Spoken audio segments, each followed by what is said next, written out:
Hey folks, Phil Gallagher of ThrabenU here for another Legacy video. Today we are going to be attempting to play a mono black Ophiomancer Smokestack deck. This one has a bit of a story, and by the way, this video is sponsored in part by cardsbyprox.com. We'll be taking a look at them after round one. So, Isaac J came to me with kind of an idea, and I want to show the original idea because we kind of had a conversation about some things. So the original idea was, I can't zoom in on those further. Okay, zoomies. The original idea was to use Jadar, Ghoulcaller of Nephalia, and other things that are kind of recursive from the graveyard in order to support Smokestacks. Now, in emailing this person back and forth, I told them, like, I think I can build a zombie deck, or I think I can build a smokestack deck, but I don't think I can do both of these things at the same time. Because smokestack is a glacially slow win condition. And at this point, I think I'm going to zoom in on some cards here. Smokestack is a very powerful and very unique effect, but it requires sitting on the battlefield for many turns in order to do its thing. And I don't think this is viable unless you really lock down the board with hate cards like Chalice of the Void, or Trinisphere, or Ensnaring Bridge. So the mono black, like, zombie smokestack deck that was originally submitted was just, like, not going to be viable. Right, because like we were going to be a bad aggro deck that was like pseudo tribal with a bunch of like smokestacks that were pretty much going to be dead draws. And while the discard was good interaction, like the discard does not stop the top decks. And I didn't think the discard was going to be enough to get us to the end goal. And Chalice of the Void was going to play very poorly with all the 1-drop zombies that were going to be in the deck. So one of the next times they emailed, they said, like, hey, if we're gonna go more a Stax direction, like, isn't Ophiomancer just better than Jadar? And so, like, we're gonna try to make this work. So our goal is to put 1 or 2 smokestack counters on, or sorry, soot counters on smokestack, and then sacrifice the snakes that I get from Ophiomancer every turn that are just going to come back, or sacrifice the lands that I have and just replay them with Crucible of Worlds. So this is kind of the dream. And essentially what I've done is I've taken a air quotes recent Smokestacks deck, because let me tell you, Smokestack not putting up very many finishes. It's real hard to want to play Smokestack in Legacy if you're trying to be competitive. In the post-fire design world, where extremely powerful cards like Urza's Saga, Murktide Regent, Uro exist, it's really tough to play a card that does nothing for at least one go around the entire table. It's tough. It's not a super viable strategy. We're going to try to make it work. So if we're going to make that work, we need some power cards. We need something that is going to physically win us the game. And surprise, surprise, it's Urza's Saga, which is just absolutely one of the best cards in Legacy right now. You're probably a little tired of seeing it, but guess what? Good cards are the glue that hold together questionable ideas. So our air quotes good cards in this deck list are Urza's Saga, so that we can finish with constructs because we have a very large number of artifacts, and Karn, the Great Creator. Now, Karn is going to give us access to more lock pieces, including Liquid Metal Coating to supplement the Wasteland Crucible of Worlds, like land destruction plan, as well as Mycosynth Lattice as another sort of hard lockout. One thing that adding a few black sources does is mean that we can play actual removal in this deck list, and I've chosen Sudden Edict because, boy, the ability to have uncounterable answers to large threats like Murktide Regent has been pretty impressive. I don't know how good this deck is going to be, but I know it will be fun every time we get a smokestack going. Smokestack is just a really hard sell in current Legacy. The format's incredibly powerful, and there's many things that can go under it as well. Your Doomsday and Storm sort of decks can absolutely just win before a Smokestack gets online, and that's why we're playing a bunch of mana acceleration like Grim Monolith. If I was a little heavier on the black sources, Dark Ritual probably starts to become part of the conversation so that you can Dark Ritual out Trinisphere earlier, but I kind of decided against it as it would be a non-bow with Chalice of the Void. All right, let's go ahead and give this a go and see how many soot counters we can get onto this smokestack. If you're new here and you enjoy the content, please consider subscribing. And if you're a regular, please throw me a like before this video begins. That's one of the easiest ways to support my content for free. Let's battle. All right, round one, we've gotten paired against a Yorion deck, which increasingly just has been blue good stuff piles. I don't have enough mana in this opening hand. Like, I can play out a Mox Diamond and an Expedition map, but I don't have the ability to crack that, so this is just going to have to be a mulligan. Holy shit, this hand's good. And then the question is just like, what do I pitch? I think it's Redundant Crucible. I think I have to keep the second Ancient Tomb, just in case my first one gets randomly wastelanded. Like, I know we're playing against a Yorion deck, so, like, in some amount of worlds, that's Death and Taxes. And, like, some of these Yorion decks just have a utility package. All right, let's try to lock this game down before we attempt to win with an Urza's Saga. Let's start throwing haymakers. This is the stack stream, right? Is just, like, attempt to throw haymakers, exhaust your opponent's resources, and once their resources are exhausted, you find a way to win.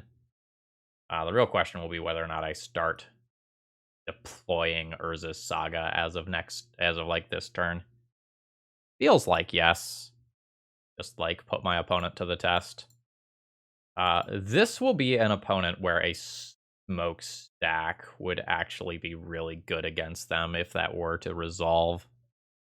Their deck is just going to be slow enough that I think that's reasonable. We'll see how much life they're willing to lose via Sylvan Library, given that I have an Urza's Saga in play. Okay, they are willing to take one extra card. That's totally reasonable. Wouldn't be surprised to see something like a Teferi here if my opponent is sort of preemptively fetching. It also could just be a Prismatic Ending. Oh, it's an Uro. Just attempt to ignore the things that I'm doing here. Sure, that's fine. See what I draw. Ophiomancer. These snakes have Death Touch, right? Yeah, these snakes have Death Touch. Okay. Okay.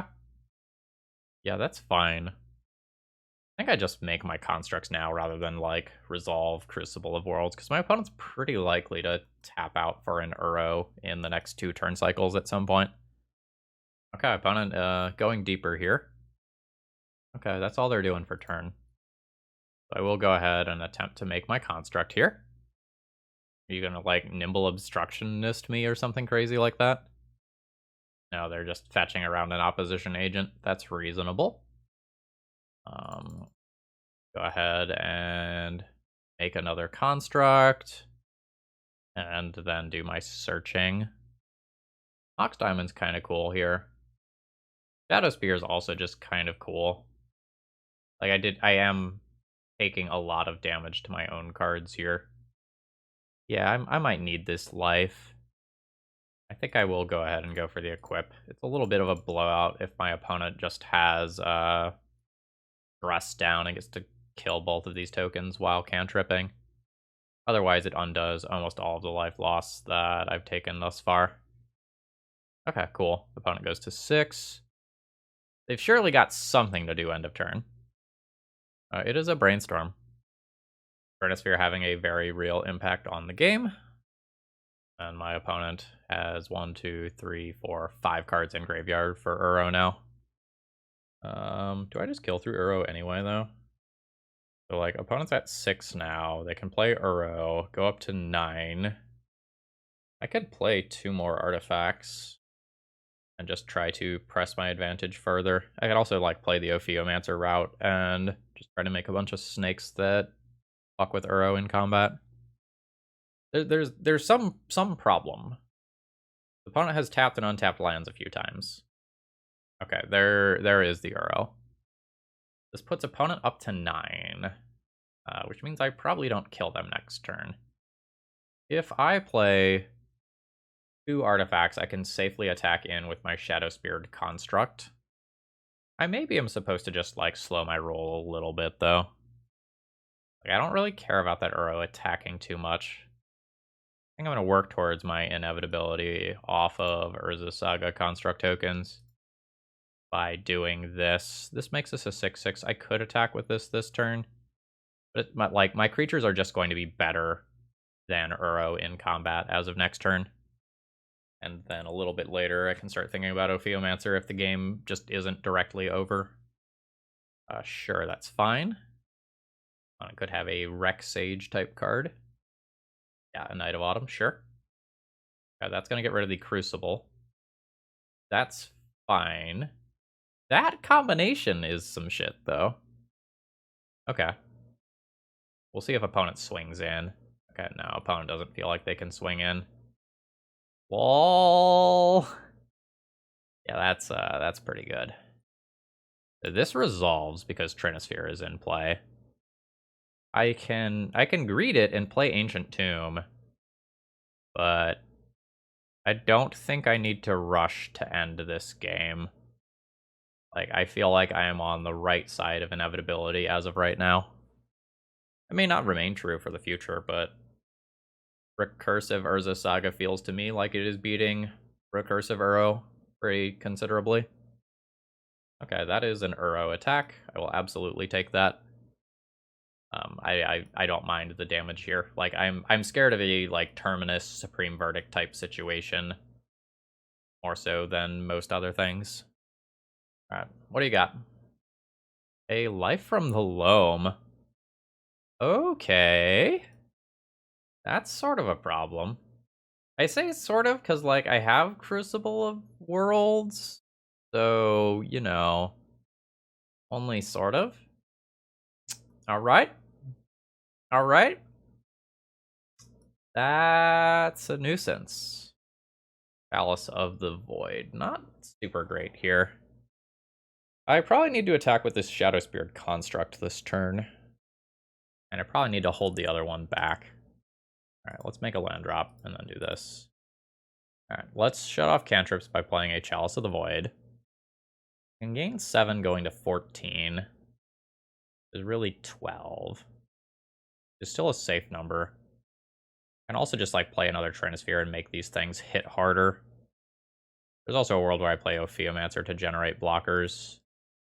But I like this safety net. If I crash in with this, my opponent can just take it and not block at all. If I attack with both, a chump is required. I think I like that. Yeah, that's fine. So I've made it harder for my opponent to remove my construct, which is winning me the game. They've done a really good job at managing my resources. Alice is only going to be medium versus this opponent because, like, they have bigger things like Uro, Green Sun, Endurance, Life from the Loam, presumably some, like, Teferi type stuff as well. A Dryad. Are you gonna natural order me? Don't do it. Or is that a misclick? Another Uro. Okay, so they're just trying to gain some life. That's fair. They'll gain 3, draw their card. Dryad Arbor Fetch is a little weird. Okay, they're holding back. A little awkward for me. I think it's probably a, like, it is what it is situation, though. I'm just going to play a Monolith for the sake of increasing my artifact count. And then post-combat, I'll probably just play an Ophiomancer off the Grim Monolith. Alright. Show me what you got. I've shut off Swords to Plowshares. My opponent has already gone to blocks, so Ice Fang Coatl is not a thing. Yeah, looks good to me. Okay, cool. So I push 3 damage through. I'm fine with this. Actually, at the point where I'm at 20 life, I probably just take the 2. I've gained a lot here. I don't think I need to move Shadow Spear to Ophiomancer. That's wild to me. That they didn't flash that in order to block this construct token and just kill it. They have 3 snow-covered lands. Holy shit, this is each upkeep? Card's bananas. Maybe I should have played that earlier. Dryad Arbor timing is still weird as well. Okay. This is probably the point where I start to assume that my opponent is newer to Legacy. I saw a handful of things that were just weird, right? The random Dryad Arbor fetch is weird. The Ponder is weird. The not flashing in Ice Fang Coatl before blocks is weird. My opponent has just, like, rage drawn, like, 12 cards. I'll just kind of file that away. How do I want to approach this matchup? Because, like, I can approach this with ley lines and stop, like, Uros and Loams and stuff. I can approach this with Sudden Edicts and just get better at taking large creatures out of the way, but the Sudden Edicts will be really kind of bad against, like, the Ice Fang Coatl type cards. I can see boarding Chalice out.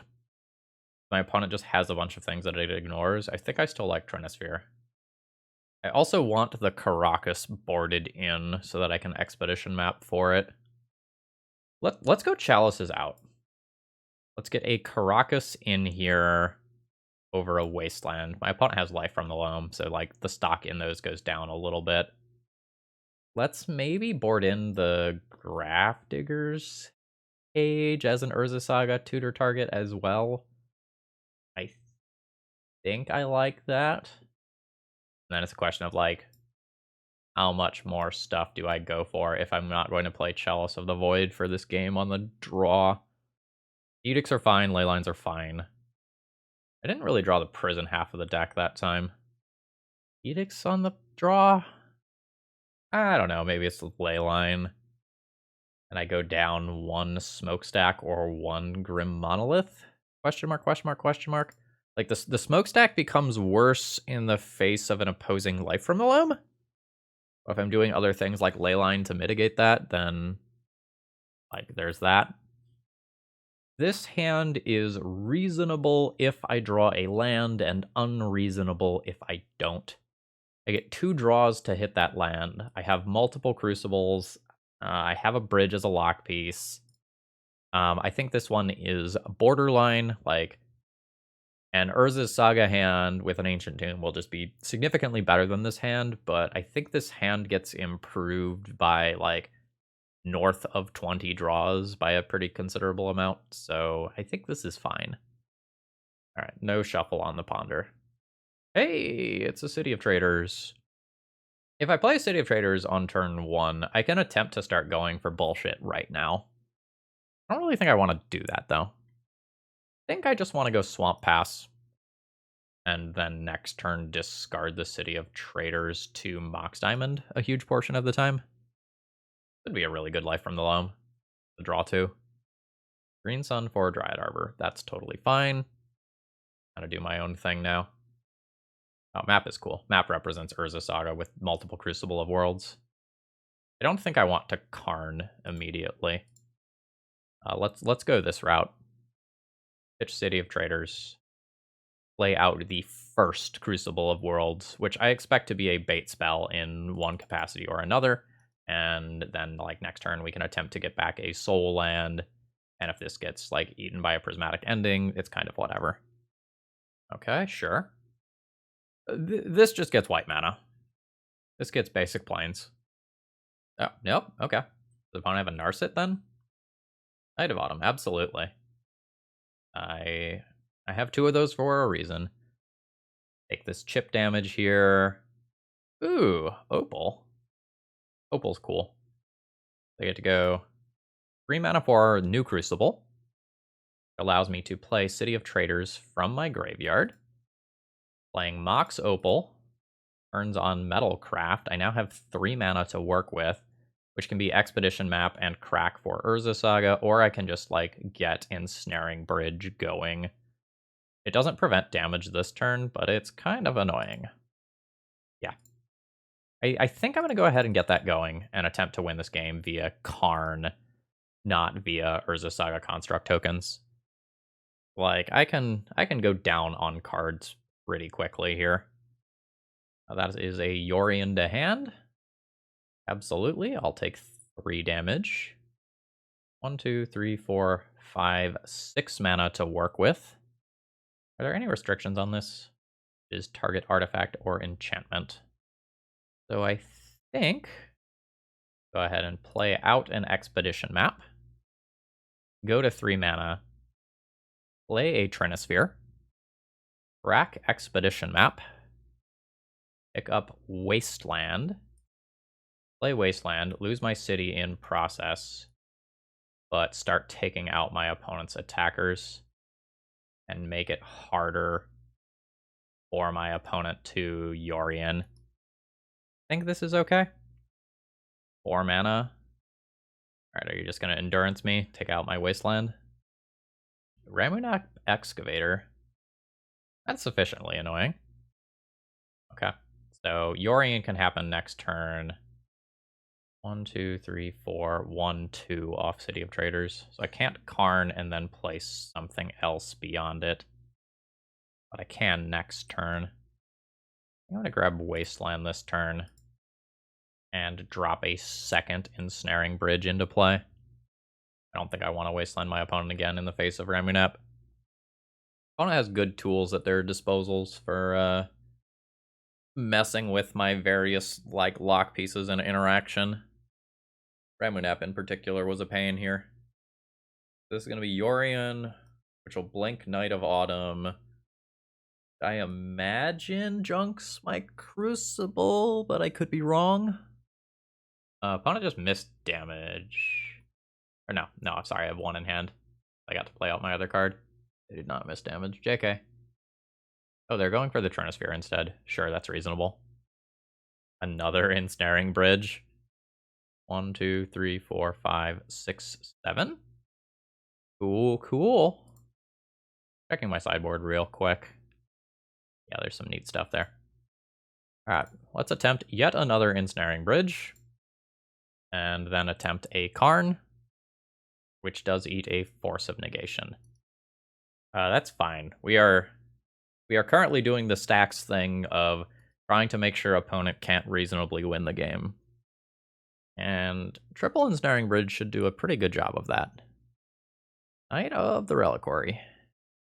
Opponent can have a Wasteland Machine, but I also have Crucible of Worlds. So, like, that's a thing. This game is going to go very fucking long. Yeah. Alright. I will play Grafdigger's Cage. I can Wasteland opponent twice if I want before Knight of the Reliquary is active. That becomes awkward if I eat a removal spell on this Crucible. Otherwise is probably fine. I'll just chill. Like, I really don't want to, like, not have these lands in play if to lose Crucible to something. Yeah, take your card draw. This is, like, very old school Lockpiece Prison doing its thing. It's hard for me to win the game right now, though, because, like, one of my best win conditions is Urza Saga, and that's also off. And Smokestack isn't exactly looking great against my opponent's Ramunap. And they have more permanents than I do. We'll see where it goes, though. Caracas. Oh, that's not great. An opponent can Ramunap that Caracas back. Cool.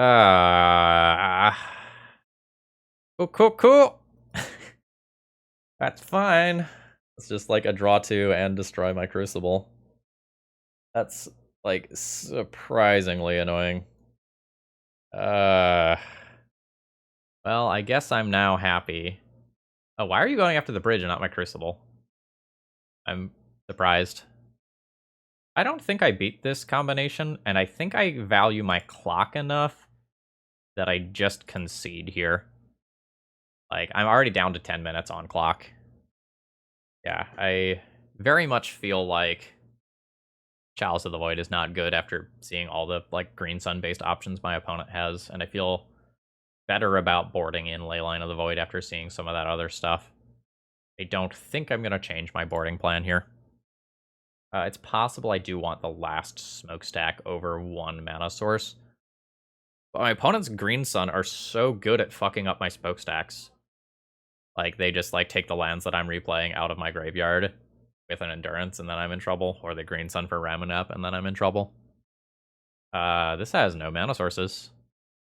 That is a mulligan. This is a weak opening hand that I think I just keep. Sort of Mox Opal. Like, I am straight up going to play Ophiomancer Beatdown for a few turns until I can get this Karn online. Which is not really where I want to be. Alright. That is a Dryad Arbor. Karn now? Wasteland now? It may just be Ophiomancer now, and, like, play a more protected Karn next turn. I think I'm on board with that. Again, it also may just be this sort of thing where this stuff gums up the board a little bit, or otherwise distracts my opponent from the more important things. I could also Wasteland into Karn on my next turn. That seems really good. Oh? Oh? Oh no. Oh no. Oh no. This is delicious. Absolutely. Yeah. Alright, so then we'll go 4 mana. Attempt Karn. Okay, opponent has a force. But, like, I just get to attack them for 3, followed by Wasteland their 1 remaining land. They really need to hit here. That's technically a hit. However, Wasteland, destroy Trop, play Trinisphere, crash in for 3. Alright, we are doing the stacks thing. Ophiomancer, looking pretty respectable. Opponent managed to find multiple lands, but doesn't super matter in the face of Trinisphere here. Alright, I am the Snake Beatdown, Cuckoo Kachu, or something. If opponent has ripped 4 lands in a row. They have not. In which case, I will just continue to bash in. Opponent goes to 4. And I will go ahead and play out a Manifold Key. That allows me to untap Grim Monolith and just take better advantage of my resources. Opponent's dead if they miss their land drop here. Opponent says, really lucky draw. Whatever. GG's. Snakes for life. Are you looking for the perfect way to play Legacy Cube and more without breaking the bank? Need to upgrade those Sharpied basics? Sad that dual lands were never printed in foil? Well, how about you try cardsbyprox.com? Worry-free, accessible playtest versions of some of the most iconic cards in the game at a fraction of the cost, and standard shipping to the US is always free. The largest sale of the year is on. Take 25% off your entire order all June using the checkout code GAS. All right, back to the magic. All right, round 2. Is this a keep? Just like 2 ensnaring bridges, FU Delver, play snakes. Go Snake Man, go. Probably not. But here we are. I am going to play Urborg on turn 1. I may regret this. I regret this if I get Wastelanded blind on turn 1. Aha! Well, well, well. Urza Saga. Meet Snake Man. And I think I will Ancient Tomb here to keep more lands in play long term. I also could just Wasteland the Urza Saga, just straight up, and not let my opponent tutor with it or use it for future mana. Alright. Alright, we'll just do that. Like, I could potentially just, like, ignore that. Because Snake Man, Snake Woman. There are dark ancient arts that fascinate even me. Soren Markov. By the way, we're probably playing against a blue artifact deck with things like Emery and Sai, if I were to guess. The opponent isn't cracking this Bauble, which means they might need it for Metalcraft. That's the read that... Oh, that's the read that I currently have. I will absolutely play that. Again, fine with using Ancient Tomb to do so. This is a fantastic Force of Will target, by the way. And there is the Force of Will pitching a Kappa Cannoneer. Kappa Cannoneer, pretty good against Ophiomancer. Kappa Cannoneer, pretty bad versus Ensnaring Bridge, though. Ooh, I think opponent is thinking about whether or not they need to crack their bauble.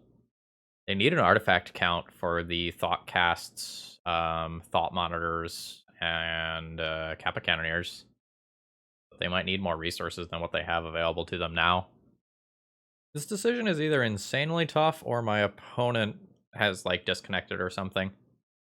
Okay, seems like my opponent disconnected and now has rejoined, so we probably should be getting back to it soon. Yeah, there we go. Yeah, opponent says sorry, internet disconnected. No worries. See if they can do something cool this turn. Alright, Thoughtcast. Relatively cool. And an Emery. Sure. Mox Diamond is actually a really good draw here. They'll go Mox Diamond. Discard a City of Traders. City of Traders. I think I play an Ensnaring Bridge first and see if the first one resolves. Alright, are we good? We're good. If the first one has resolved, I'm going to take this opportunity to just play the second one. Actually, with not much on the board, maybe I just play the Ophiomancer and take the Snake now. Like, the argument to play both Ensnaring Bridges now is that I know my opponent doesn't have a Force of Will or Force of Negation for them. The argument to play the Ophiomancer now is that, like, I just get this guaranteed value out of the card and, like, stop Emery Pokes from being a thing. Alright. There are things like Otawara that can function as bounce spells here that I just, like, need to be aware of. But multiple Ensnaring Bridges in play should lead to a pretty good deal of safety. Smokestack is going to be awkward versus Psy if my opponent gets an active Psy. Alright, opponent doing some fishing here. Ooh. That's good. 1, 2, 3, 4. Let's attempt Karn. Okay. Opponent is cracking their baubles while they still have the chance to. That's totally reasonable. Seed of the Synod is now off. Karn is pretty protected by Ensnaring Bridge. I think I'm going to go ahead and just minus here. I will use this ability. I'm going to grab Graph Digger's Cage here. I can just pay a black for this. This means that my opponent can't cast stuff with Emery anymore. And I'll just kind of chill. And then next turn I have a potential Mycosynth Lattice kill if I want to go for that. Alright, there's a artifact. Urza Saga is cool. Alright, and we're just chilling. Let's go for the win. There's Lattice. 1, 2, 3, 4, 5, 6. Is it game over? 2 Force of Wills in graveyard already. Loading 4 mana. Yeah, this is an Otawara, which will bounce the Mycosynth Lattice. It costs 1 less because of Emery. And then I'll just try again next turn. And then next turn they will need another Otawara. Or I'm just good. Okay, that's more mana. Are we just making the token now? Nope. Thought Monitor. Thought Monitor flies. Flying notably gets past this stuff. Which is very real. I get 3 cards out of my hand. I have 1, 2, 3, 4, 5, 6 mana. I can kind of get more with Expedition Map, though. That doesn't quite work, does it? Like, it cost me 3 mana to Expedition Map for something that produces 2 mana. And then I have, like, 5 mana left over. Damn. That's not great. I'm going to Karn plus blow up their land. I think that's better than blowing up a bauble. Get that out of the way. And then we'll try to slow this to a crawl through other means. So there's a new bridge. Yeah, and I think I don't want to, like, Expedition Map for Wasteland, or Urza Saga here. I guess I can attack with a Snake. Actually, I guess I can attack with this Ophiomancer too. I would be very happy if my opponent were to block with their creatures. Alright. Urza Saga gets to do its thing. My opponent has used one Otawara already. That works in my favor. Grabbing Mox Opal, which isn't immediately mana, but it will be mana post-combat. Thought Monitor gets to swing in this turn, gets to punch Karn. I lose Karn. And then we'll see what my opponent can do. Bobble is fine. I can just F6 here. Opponent, like, specifically got Opal, so they were trying to increase their artifact count, so it makes sense that they have, like, Thought Monitors or Thought Casts in their hand. Sai is super spooky. Thopters mean that, like, any turn where I slip, like, the Thopters can crash in. So gotta be careful. Also, realistically, decking my opponent is a win condition. My opponent has 27 cards in their deck, and they're about to draw a bunch more off those baubles. So, like, we're not there yet, but it may get there. Take your cards. All right. 1, 2, 3, 4, 5, 6, 1. I can empty my hand this turn. Here's to hoping my opponent doesn't have, like, a Karn. I've like got to play everything out. All right, 1, 2, 3, 4, 5, 6. Lattice. I guess the snake attack is pretty much free, unless both ensnaring bridges randomly get bounced. Whatever. This game is not about life totals here. Game is. Oh, I see. Because I played lattice, so now I have to do the stupid like your mana is everything, is all colors sort of situation. I actually have to manually click on things. All right. We're just hanging out playing Magic. It's Magic as Richard Garfield intended, where we're gonna go to like turn 17 and then a player's gonna deck.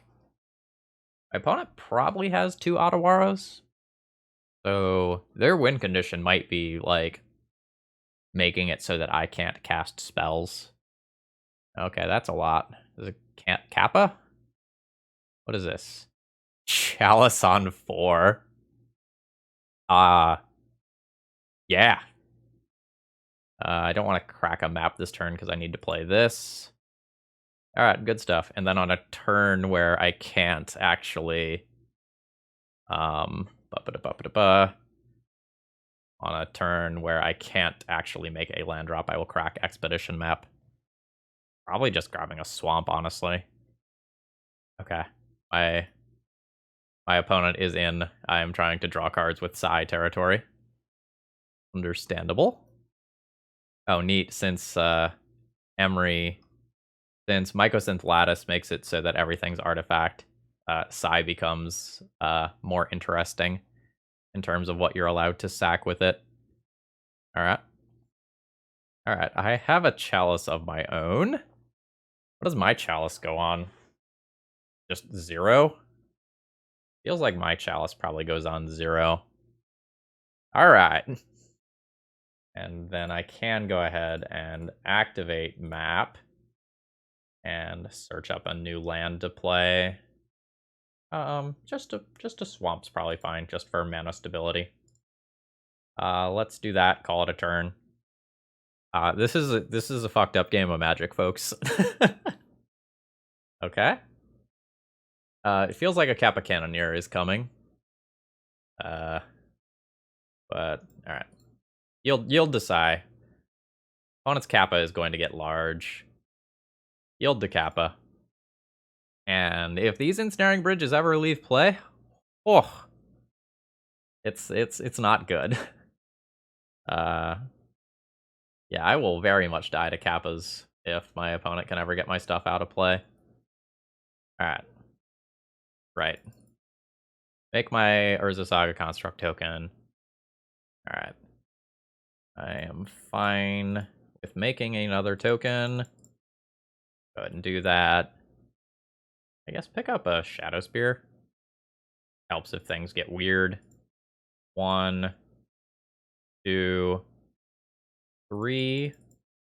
Grab a Trinisphere. Actually, so I guess with Otawara, the thing that I actually have to worry about is a permanent being bounced to my hand and my opponent attacking for lethal with Thopters. That's what I have to worry about. That's what I lose to. How do I start dealing with that? Gaining some life would be cool via Shadow Spear, but that's kind of tough to do. Alright. So that Chalice got countered by another Chalice, because that's the world that we're currently living in. Yeah, my opponent has one Otawara that is going to, like, bounce an Ophiomancer, and it's not going to be good for me. Alright. Yeah. Equip this to a Construct, I guess. And we wait. My Smokestack's not even, like, particularly good right now. Yeah, yeah, I'm not going to be good at beating Otawara. I conceptually thought I had it covered. I guess opponent has to see the line, right? Like, if opponent keeps sacrificing Thopters and doesn't set themselves up in the situation, and they draw it late enough in their deck, maybe it's okay for me. I guess I have to, like, consult my deck here. I don't really care about 2-drops. Can't resolve Karn, so, like, the tutor board is off. 3 for Emery? Or 3-drops in my deck. I have one more Ensnaring Bridge that I'd like to play, and a Crucible that I'd like to play. I'll, like, put this on 2. 3 is weird. Right. Chalice on 4. Perfectly normal thing to play around. That's okay. I don't, like, super want another value of Chalice in play anyway. Like, 2 technically shuts off a couple of things that I can do. I kind of wish I had a way to sacrifice a creature. Well, I guess they would bounce something else then. This is wild. Opponent timing out is, like, also very much a real concern. Alright. There's a land drop. Ooh. Oh, this is just end of turn sacrificing. That's fine. So with another Thopter hitting play, like, the 10th Thopter is the one that means, like, my opponent has a lethal attack with an Otawara bounce. They're not there yet. But this just gives them that Thopter. So starting next turn, it's scary time. There's a land. This is the slowest match ever. Okay. Just going to be more card draw. Oh shit, that is the end of turn Otawara for an Ensnaring Bridge. Yeah, an opponent has exactly 10 to kill me in the air. That's what they've been playing to as their out. I needed to draw another Ensnaring Bridge. Or no, I don't know exactly what I needed there. Okay. What am I doing? General plan of Chronosphere into, like, Ensnaring Bridge seems good. Chalice on 0 is pretty respectable if I get it down early. I have a bunch of cards that are, like, okay and not better than okay. Smokestack might stop my opponent from getting the whole Psy engine going. I think I'm good with playing a Caracas to bounce opposing legends. Sudden Edict is okay early, dead late. Leyline is okay early, dead late, and, like, actively might screw up my Ensnaring Bridge lock. Pithing Needle's okay. I guess I can Pithing Needle Otawara. Yeah, that's an activated ability. Yeah, let's board that in. Opponent saying how frustrating Mycosynth Lattice is on Magic Online, and I hard agree. Maybe I go down one Smokestack. Maybe I go down with Chalice. I don't know, man. I don't know. This is a weird matchup. This is a single land hand that is just absolutely not going to do it. I like this. I keep this, and I think I have to pitch the Smokestack. I'm, like, just outside of wanting it. Like, I am just, like, very close, but not quite there. Now let's go 3 mana, and I think I take the turn... Play the Trinisphere? I don't know, like, getting the Crucible in is pretty important. But, like, Trinisphere is Trinisphere. Like, when you can play it on turn 1, just fucking do it. And then I can, like, go from there, depending on what this hand looks like. This is guaranteed to resolve, so I will go 1, 2, 3. Lose City in process. Resolve Crucible of Worlds. And then if opponent does not have a soul land here, I run away with the game before they get to play a spell. Okay, so they can Pithing Needle Wasteland here to stop my recursion. That's really strong. Yeah, that's an awesome play. Karn next turn will be very good for me. There's 3 mana. Here's an Ensnaring Bridge that is guaranteed to resolve. And we've locked things up again. I need black mana so that I can empty my hand for Ensnaring Bridge. That finds black mana, albeit slowly. I really wanted to just like spike the land and start like destroying my opponent's lands over there before they got more established. But that's okay. That's where we're at. Yeah, three mana for Bobble and 1 Thopter is totally reasonable. So let's play map. Or rather, let's crack map, I guess. It just cost me City of Traders. Crack map. I think I'm okay finding Ancient Tomb here. Possible I can just like loop City of Traders back and forth, and I don't need to give up the life here. No, I think I want some stability. Play Ancient Tomb. It's also possible I'm supposed to use an Expedition map for black fixing at some point. But I can use the next Expedition map to get an Urborg, and that turns Ancient Tomb into an actively good land.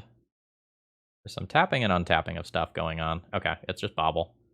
Opponent's life total is also going down very rapidly to their own Ancient Tomb just as well. So that's a thing. Okay, sure. They're only cracking 1 of the Bobbles. They're trying to respect their artifact count. Yeah, this probably just becomes Distraction Karn, which I think I am good with. Alright, 4 mana for a Karn. Karn plus... Let's take the land here. And just kind of see what my opponent can do with their onboard resources. If it takes at least 2 turns to kill Karn, I can potentially just, like, destroy a handful of permanents and then do something gross with my tutor board. Okay. And just blow up Bobble. Continue to empty stuff from my hand. Alright, let's crack a map. Grab... Ooh, grab Caracas? No, I should grab Urborg. I need to get these Ophiomancers out of my hand. And then I can go ahead and do this without this costing me life. And then I can go ahead and plus just nuke a Bobble, decreasing my opponent's artifact count. And now I can start making snakes that can pressure my opponent's life total as well. So only the Thopters get to attack in. That's fine. I can also go up to 3 cards and just turn a threat. Like, turn one of these cards sideways here. Alright. Yeah, like, I can just attack my opponent for 6. Half their life total. Yeah. Let's check the tutor board real quick, though. Yeah, that's fine. Like, I'll plus on, let's say, the Crucible. Just bash in with all of that. Okay, opponent is taking a chump here to protect their life total. Or, sorry, it's not a chump. Like, the creature doesn't die. So then I'll play a new Ophiomancer, and then, like, do I Pithing Needle? I can just Pithing Needle Otawara here, preemptively. I should probably do that. Alright, Pithing Needle, Otawara, Soaring City. Oh, I see. I have hit 6 in the chat a bunch of times rather than F6ing. Okay, yeah. So opponent is just conceding there, kind of like knowing that they're locked out and like respecting their own clock. So they need to get a quick Kappa win, and I need to stop them from doing that. Does this mean I Sudden Edict? This probably means I Sudden Edict. But the Sudden Edict, like, eats an Emery a lot of the time instead, which is okay. The Sudden Edicts are a little hard to cast, which matters for Ensnaring Bridge lockouts. And, like, again, like, Thopters and stuff getting involved means, like, those cards can be very weak. Chalice does become worse on the draw. What if I play, like, 1 Chalice? Like, 3 Sudden Edicts? Yeah, maybe the first couple of turns matter so much that I just do this. Although, I don't know, like, Chalice on 0 really mitigates the power of some of their stuff. This helps with the Urza Saga tokens that I could also just lose to in quick fashion. Alright. Each Grim Monolith nets a mana. This could be City into Grim Monolith, 3 mana, into Grim Monolith, 4 mana, into turn 1 Karn. And then any black source allows me to Sudden Edict to protect it. This hand's bad against Force of Will, but otherwise is probably insane. I'll gamble a little bit here. Let's see where it goes. All right. Another Karn, which is like almost good. YOLO. Monolith. 3 mana. Monolith. 4 mana. Attempt Karn. All right. There is a Force. My hand got significantly worse. Oh. That's awkward. I can Wasteland that Urza Saga and take away my opponent's best shot at winning, but then I take away my chance of just, like, running away with the game via a Karn, or a Smokestack for that matter.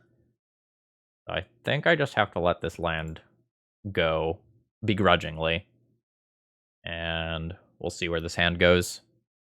Alright, that's an Otawara played as a mana source, which I definitely like. Opponent is being lazy for the sake of clock there. Which I totally understand.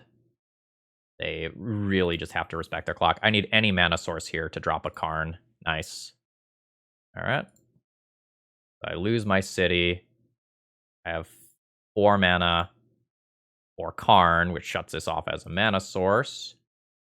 I'll just plus that, nuke that land permanently. And then I can kind of go from there in attempting to win the game.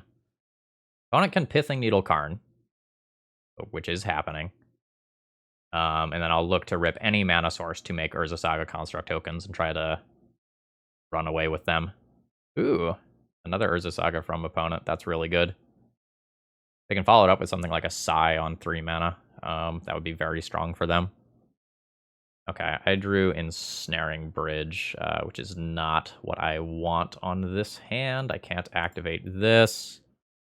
Yeah, I think I'm just stuck here. All right, so this... Oh, opponent is also stuck.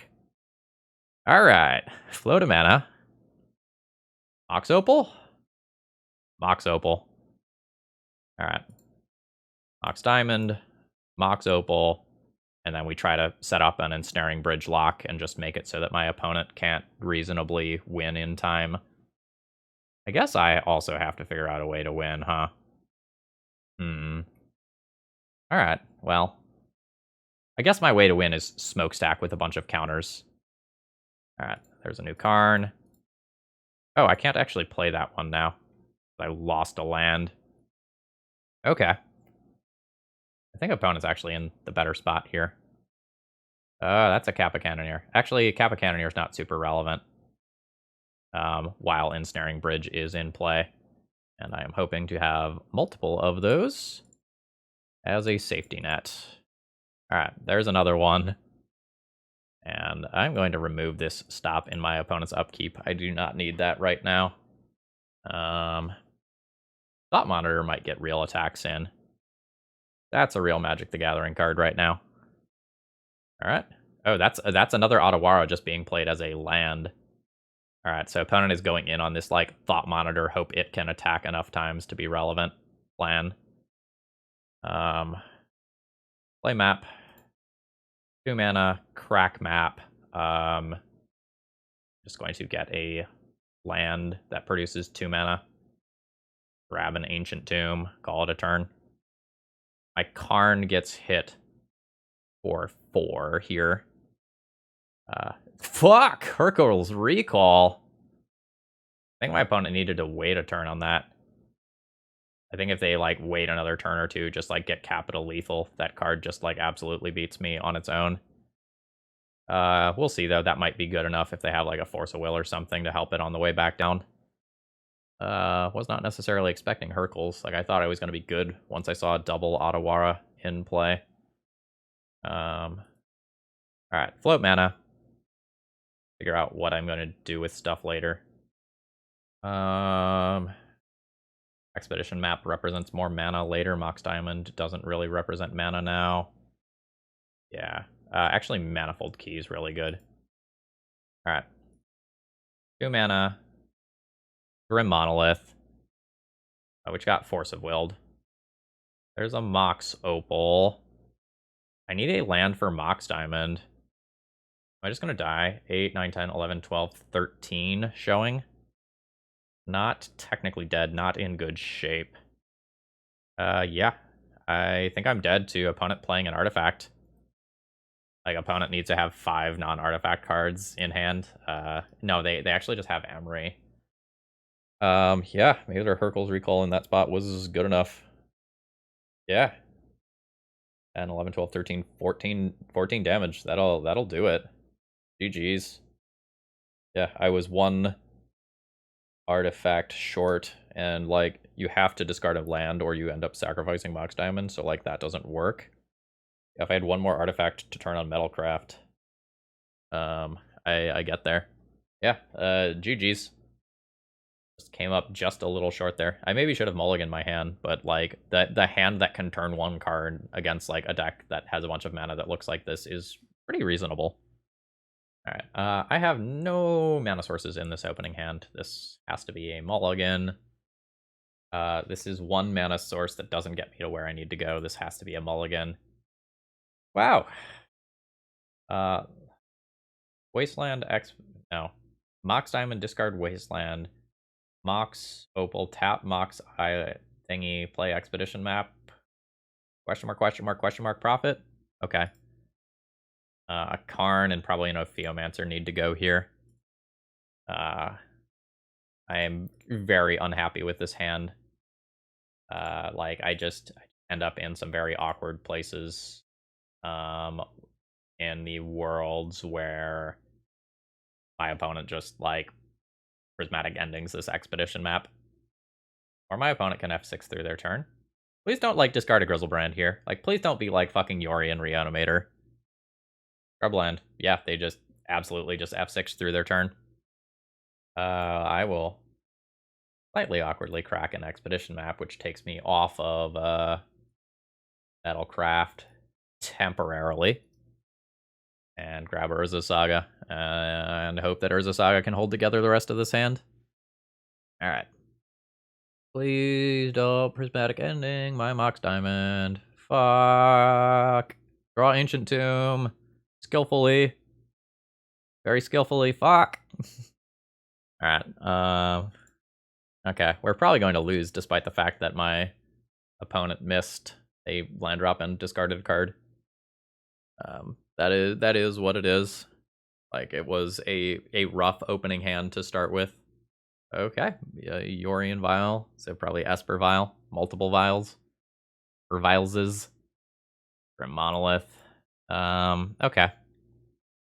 So I don't have the Pithing Needle in game 1, which probably means I just grab Manifold Key, so that I can do this, into this, probably untap this still, paying the 1 mana, up to 6 total mana here. Play Karn. I think I will go ahead and minus Karn. Yes. Grab Liquimetal Coating. 2 mana. Play Coating. Pass turn. Upkeep. I'm just going to turn, like, essentially just Rishaten Port Tundra for this turn.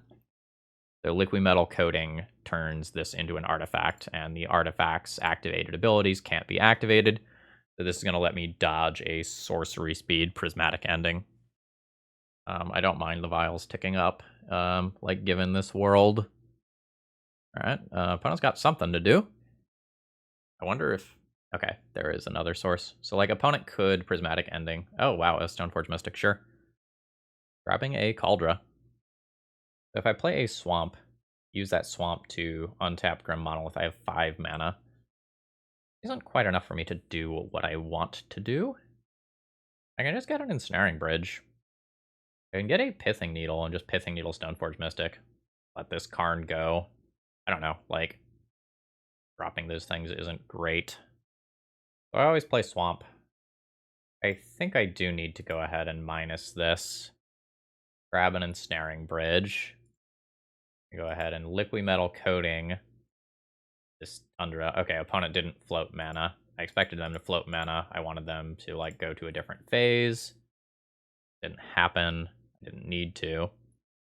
The opponent can attack with Stoneforge and kill Karn. If they do that, they don't put Cauldron in play, and then I just, like, do a new Karn and try to ride that one to actual victory. But it can get weird because these Aether Vials can become active. So, like, then I have more factors to be thinking about. Alright. Goodbye, this Karn. It's also possible I'm supposed to just, like, let the Karn that just die to Cauldron and set up the next Karn to win instead. That's also reasonable. Oh, opponent's got more than just Brainstorm. Oh, okay. They are not Esper Vial, they are Cephalid Breakfast. Okay. That becomes slightly scarier. The opponent doesn't have to win through the combat step. Alright. Manifold Key. Untaps Grim Monolith. 4 mana. Grim Monolith casts Karn. I think Karn just blows up a land rather than tutors. Like, my Karn can just take 4 in this turn cycle, so if I minus, the Karn is just gone. I can minus and get a Tormod's Crypt. Or, like, a Grafdigger's Cage. Alright, let's do that. Actually, that probably... Cage. Just Cage. Play Cage.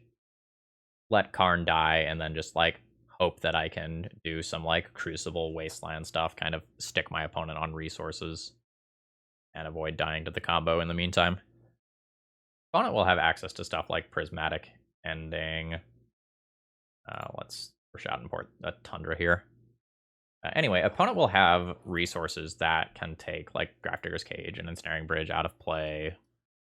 So this doesn't necessarily just end the game or anything. Kind of in playing against Cephalid Breakfast, you have to worry about, like, the combo while while just kind of dealing with the mid-rangey bullshit that is common to a Yorion deck list. Crucible Wasteland looking pretty okay. Just pretty okay, though. Imperial Recruiter. Sure. I assume that gets the Illusionist. Oh, it's getting Skyclave Apparition, so it's getting the answer to the thing. Alright. So I will go Crucible of Worlds here. I guess use it to grab a Wasteland and try to ride this plan to victory. Doesn't seem super likely. I'm fine with taking, like, some chip damage for 1. That's okay. I'm more concerned about losing to the combo. So I've taken my opponent off of hard casting the Skyclave in this turn cycle. They can still Violet in. Okay, that is just a Yorion to hand. That's fine. And yeah, I'll take that damage. That's fine. The Yorion blinking the Imperial Recruiter a couple turns down the line could also find the other half of the combo if they don't already have it. See what I draw. And Urborg. I can go Hellbent and stop taking single points of damage. I don't know that that's better than continuing to chip away at my opponent's lands. I think I will go ahead and continue to do so. Just make it harder for their white spells like Prismatic Ending to actually go and do the things that they want them to do. And while we're at it, let's untap a Grim Monolith for future turns. And since I haven't said this league, one of the reasons why decks like Smokestacks just aren't decks in Legacy anymore is because they're not really trying to win the game. They're trying to not lose the game, and there's a very big difference between those. Like, it's turn 8, I haven't dealt a single point of damage to my opponents, right? Like, the 2 damage that they have is because they are fetching. And, like, my deck is so slow that I have no ability to, like, deal with the fact that my opponent just like literally time walked themselves on turn 1, right? Like, I can't take advantage of that window because my deck is meant to win on turn 15. Whereas a lot of other Legacy decks are really trying to win the game, or at least have their like most critical turn by about turn 5. My opponent here has just kind of set it up to just try and kill me via small creatures. This plan backfires a bit if I find another ensnaring bridge, but I guess they can like Skyclave blink it, so it probably works out fine. Okay, they've got more. A Thassa's Oracle, sure. It seems like they are just legitimately using to scry here. Yeah, they just legitimately and fairly used it to scry. There's another ensnaring bridge. The issue being that like opponent has Yorion. Like I play it out and I go to 0 cards in hand, but opponent just like ticks file up to 5 Skyclaves, and then I'm pretty close to dead. I'm not technically dead. I'm pretty close to dead. Yeah, I'm just kind of ending up a little bit too slow on every front. Like, just a little too slow for my Karns to stabilize the game, a little too slow to interact with Stoneforge Mystic, while also, like, progressing my game plan in it. Oh? Well, that's really cool. Do I Wasteland this mana source?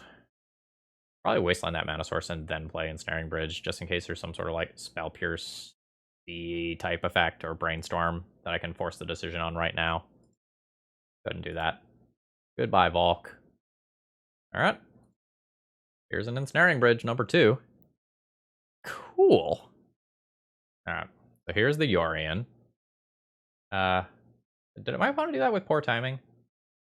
These return at the beginning of the next end step. My opponent was probably supposed to do that in my second main phase. I don't know. They may have their reasons. Alright, so we have Vials at 2 and 5. I have Wasteland Recursion. I have multiple Ensnaring Bridges keeping me safe. My opponent can get rid of one of those Ensnaring Bridges with a Skyclave. I'll absolutely just kill that Tundra on sight. Yeah, and then my opponent has a bunch of stuff that returns back to play, including a Thassa's Oracle. Alright, lots of triggers. I don't know how many Skyclave type effects my opponent has. Kind of seems like that other Vial should be at 3 to me. Or like another Skyclave, a Flicker Wisp, whatever. Alright, so the Cauldron is back in my opponent's hand. There is an Illusionist. That's, I think, fine. I still have the Graph. No, is my Graph Digger's Cage gone?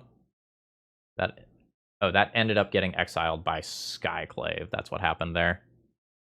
1, 2, 3, 4, 5, 6, 7. I'm not technically dead if I don't play Ancient Tomb. I feel like I probably have to play Ancient Tomb. I think I just lose to the combo now. Yeah, I just kind of bottomed out here. Like, the bridges were very good at kind of dealing with some of the early game stuff my opponent was throwing at me, but it ultimately, like, was not enough to stabilize this game once I lost the Graph Digger's Cage. Alright, at this point, what's going to happen is my opponent is going to mill their entire library. They're going to return a couple of Narc Amoebas, and they're going to attempt to Dread Return on a Thassa's Oracle. However, because a Thassa's Oracle is currently in play, things get a little weirder. So I think opponent has to, like, Dread Return after using a Cabal Therapy to sacrifice the Thassa's Oracle in the first place. I think that's where we're at. We'll see, though. Like, their build also has to have Cabal Therapy, which it should. Okay, yeah, there is a Cabal Therapy. Opponent has stopped activating. Oh, no, they're going again. Absolutely not the most exciting content. I'll try to fast forward through this a bit for you all. All right, so opponent is going to pick up a second Narc Amoeba here. There is no Dread Return in Graveyard yet. Boy, it's awkward for them if their Dread Return is in hand. Nope, it was literally one of the bottom 3 cards of the library. Alright, so now they just need to sacrifice their Thassa's Oracle to Cabal Therapy, and then they've got it. Okay, and they have figured it out. Naming Abandon Reason. Then they just sacrifice 3 creatures to Dread Return Thassa's Oracle, and I can't really interact with that. Yep, there it is. So that will get them the game 1 win here. Of note, though, they are down an incredible amount of clock again. So, Leyline of the Void is okay. The issue with Leyline of the Void is that, like, it's very bad with Ensnaring Bridge. So, like, Leyline of the Void is something that very realistically can get stuck in my hand and allow 1/1 creatures to attack, but I think I need that angle of being able to shut off my opponent's graveyard-based kill. Chalice is okay on turn 1, and a little awkward after that. Maybe I can cut the Ophiomancers from my deck list for this round. I don't know, like, Ophiomancer Smokestack is, like, definitely a thing that I still want to do in this matchup. I probably need to move the Pithing Needle to the main deck. Probably can't cut a Mox Diamond if I want to bring in Ley Lines. Edict is awkward because my opponent has a bunch of, like, replaceable creatures. Ophiomancer is pretty good versus just random idiots attacking in. Maybe I'll go down one of these, down one of these. I think I do need to play these. I don't think I can get rid of a single black source if I'm bringing in these Ley Lines. Down a Monolith. I still need to cut 2 cards. I don't really know here. Maybe move a map to the sideboard. I don't know. Like, I think I need to leave at least 1 Smokestack in. It's just so hard to set up. Boy, that hand's awkward. Chalice on 1 is good. Chalice on 1 on a mold of 5 is probably not where I want to be, because, like, I shut off 2 of these cards if I attempt Chalice on 1. I think I mulligan this hand. This is fine. I'm going to keep it. I do not feel like this hand has the mana to... Well, actually, maybe Ensnaring Bridge is just, like, not good yet. The plan is Urza Saga beat down. Let's start on Leyline. Play Urza Saga. Play Pithing Needle. If the graveyard-based combo is shut off, then probably Stoneforge Mystic is one of the things that could easily take over the game and kind of ruin my good time. Like, is someone paying you to skip your first turn? Like, if it sure. Or, like, was your hand just hosed so hard that you're just playing for information now? Okay, yeah, that is the case. I think my opponent has effectively just conceded this game and is making me waste my clock. Okay, nope. Okay. Sure. Okay. Do I want another Smokestack in the deck now? They're worse on the draw. Maybe I want, like, a 2-2 split, like Smokestack and Ophiomancer here in the flex slots. Because, like, it's my other stuff that is trying to prevent my opponent from winning. I think I keep this hand. It becomes really hot if I draw 1 more land. Like, it's fine as is anyway. Okay, not a wastelandable land, unfortunately. Hey, yeah. Alright. Mox Diamond. Discard a Swamp. Mox Diamond. Discard a Wasteland. Urza's Saga. I can just play Crucible of World now. Like, that's a very powerful turn 1. Alright, it's all resolved. Now, I have to hope to not die to, like, the nuts. But if I don't die to the nuts, I can either grind with Urza Saga tokens very quickly, or just play a Smokestack and try to get that going as of the following turn. Oh god, Karn. Well, absolutely just play Karn and try to shut off Ether Vial here. That feels strong. Alright, Karn. Alright, it's getting a Force pitching a Narcomoeba. Which is not great. It means I don't get maximum Urza's Saga based value. Okay, opponent doesn't actually have that many cards left in hand. And I think I'm likely to try to put a Stranglehold on this game via Smokestack. I can Pithing Needle, Ether Vial on my turn. Yeah, that is in the deck. So I can just Pithing Needle, Aether Vial, and then play Smokestack.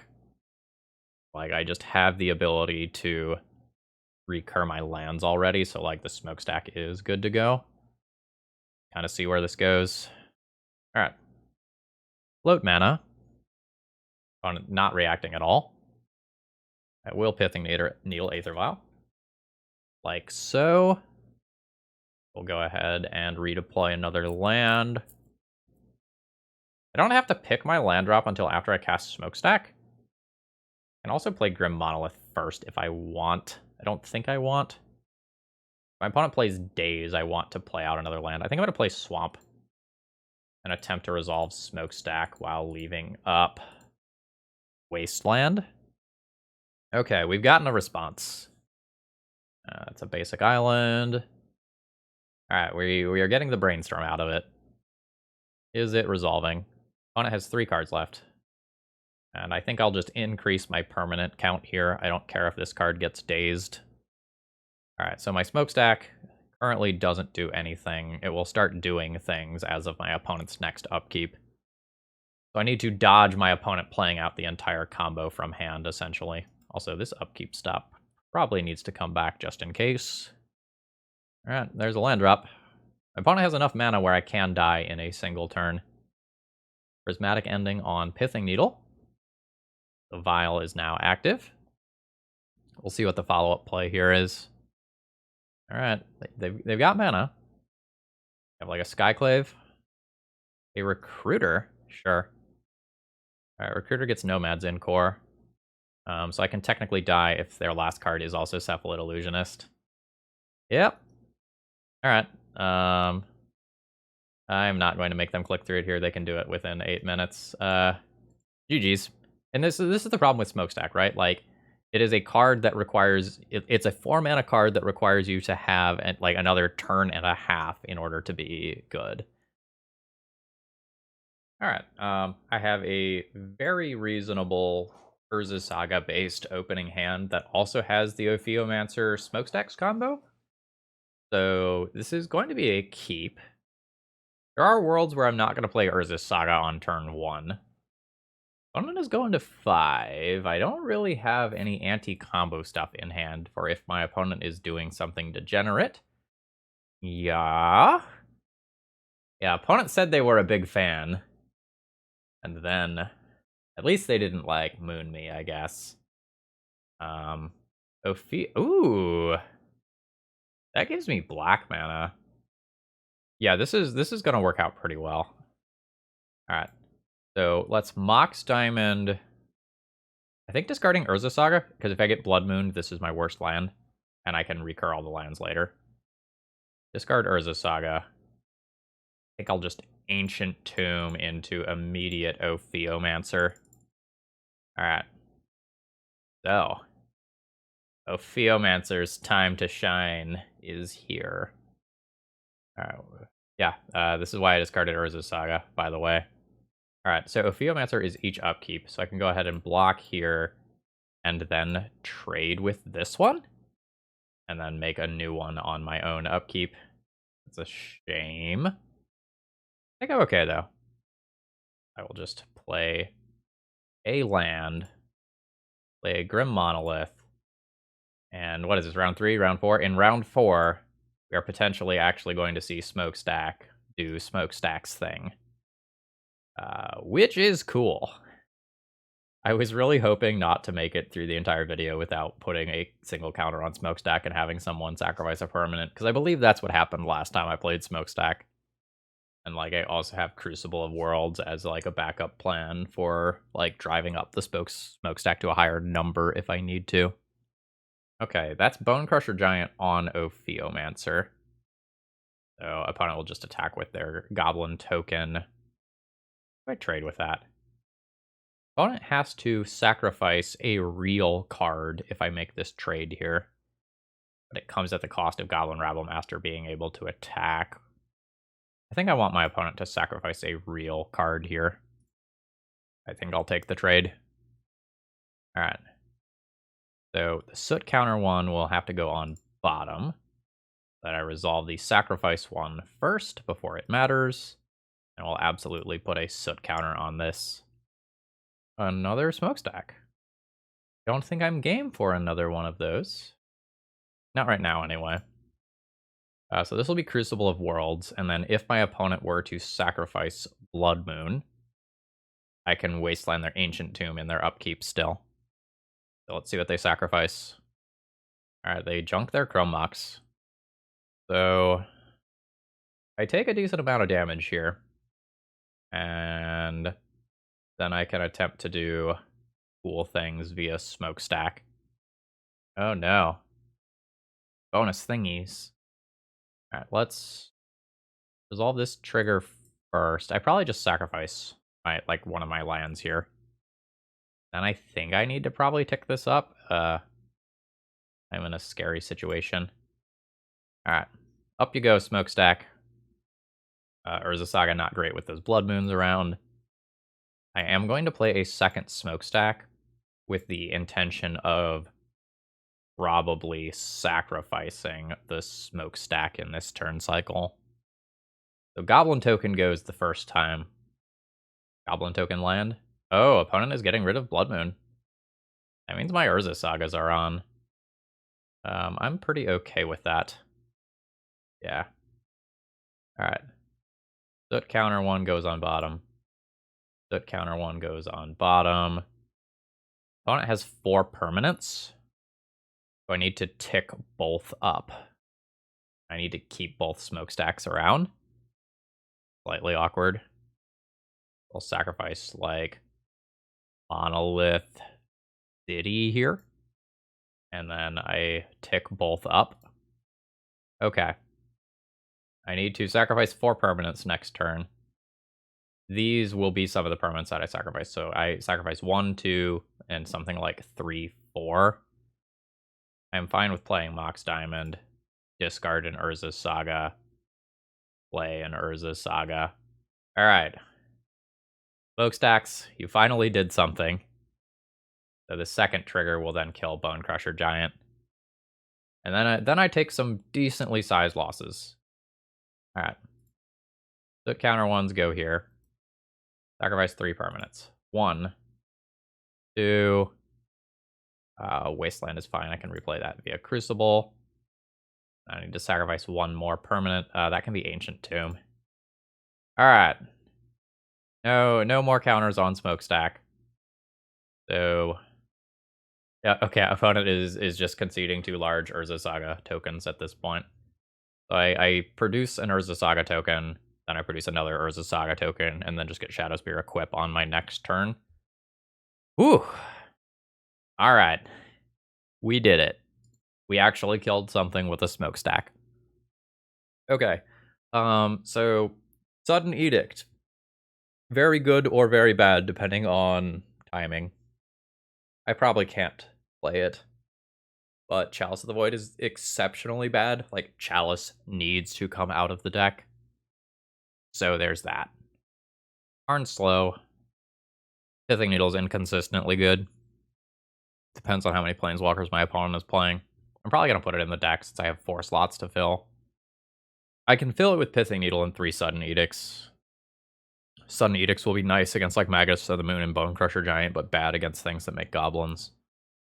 Like either that or like bring in a bridge and play 2 Sudden Edicts, or like play a Caracas as well. Caracas isn't crazy. I'll bring in the Sudden Edicts. They can be a little awkward with Ensnaring Bridge sometimes though. Trinisphere also a little awkward on the draw.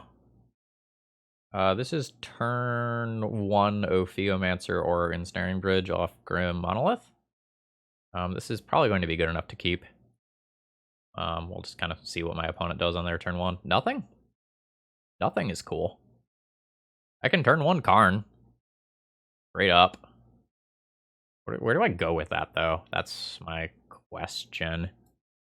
The opponent probably plays a turn 2 threat. Might be better to slow my roll for a turn and just get some creatures onto the board. Like, the turn 1 Karn is cool. But it ends up with, like, my Grim Monolith tapped. It ends up with me having a bunch of stuff kind of, like, maybe stuck in hand. Okay, sure. Magus of the Moon. I can only make 3 mana this turn now for Karn. I can Karn next turn, then kill Chrome Mox, which I'm good with. I don't want to Grim Monolith into Trinisphere. I'm thinking about Grim Monolith into Ensnaring Bridge. It's not quite good yet. I think this is just going to be Grim Monolith pass, and I think I don't want to be attacked right now. Yeah, let's just play Monolith and chill. Like, I'm not the beatdown here.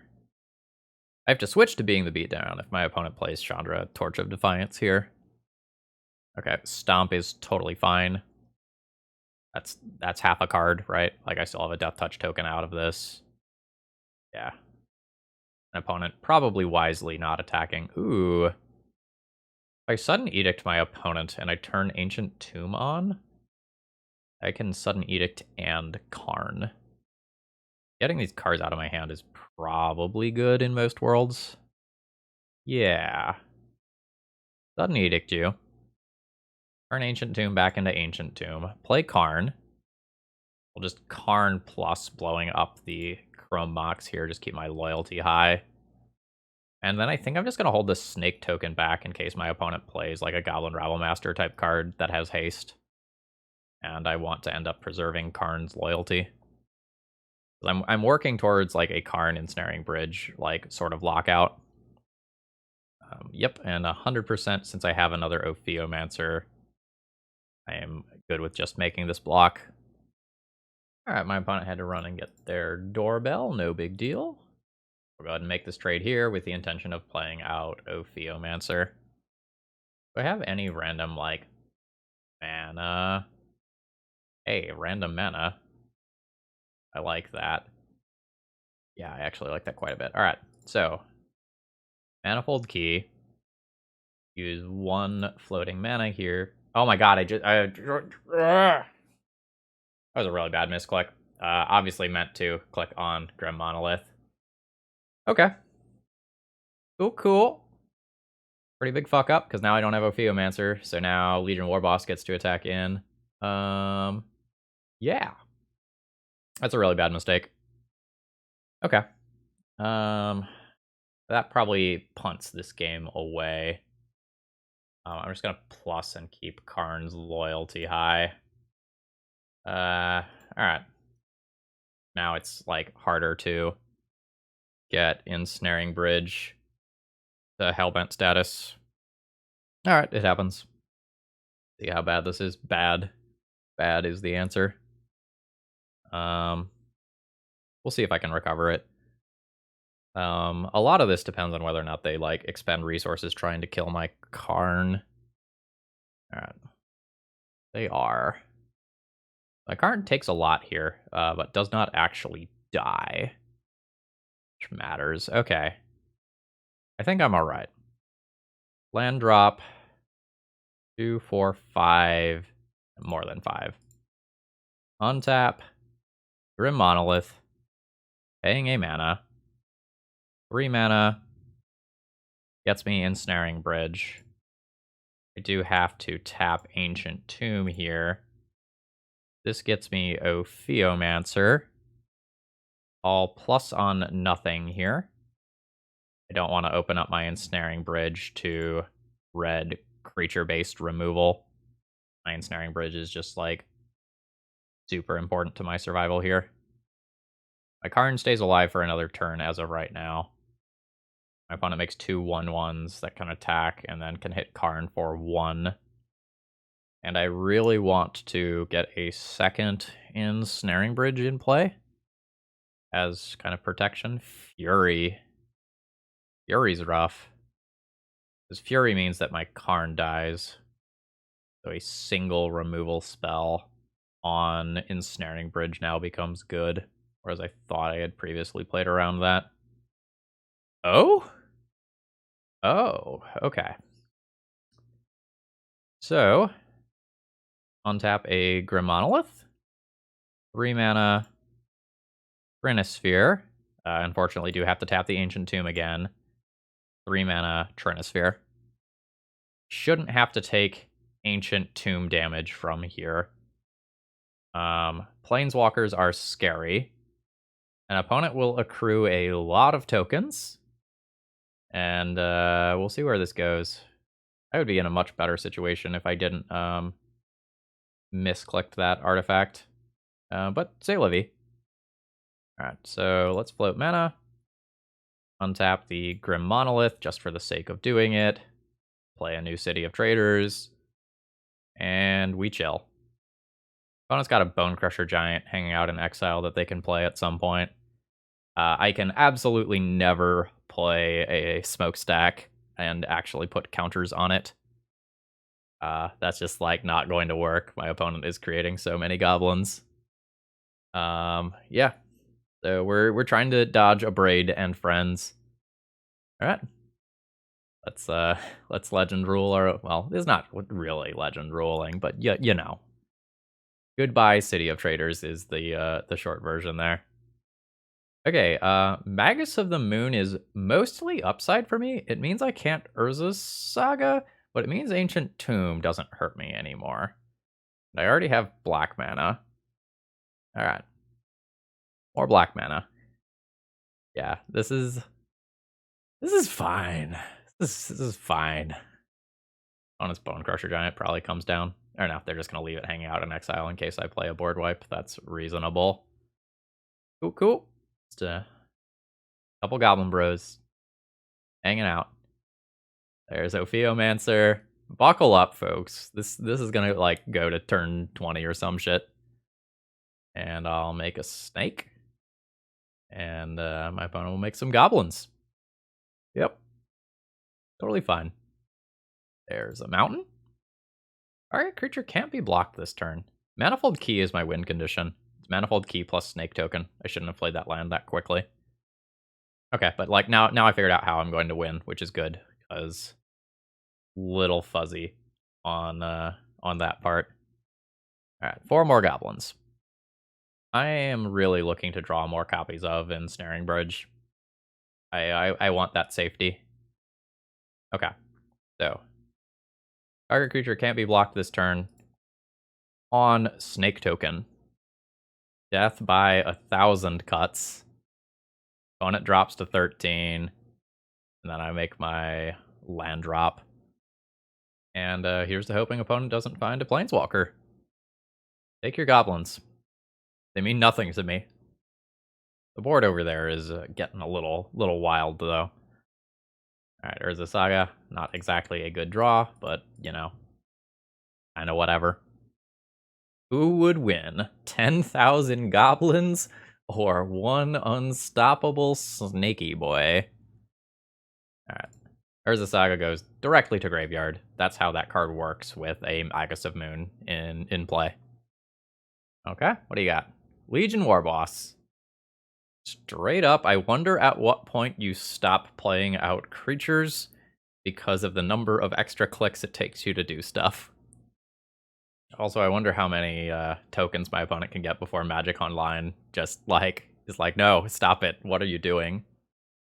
Alright. Once again, unblockable snake. Bash in for 1.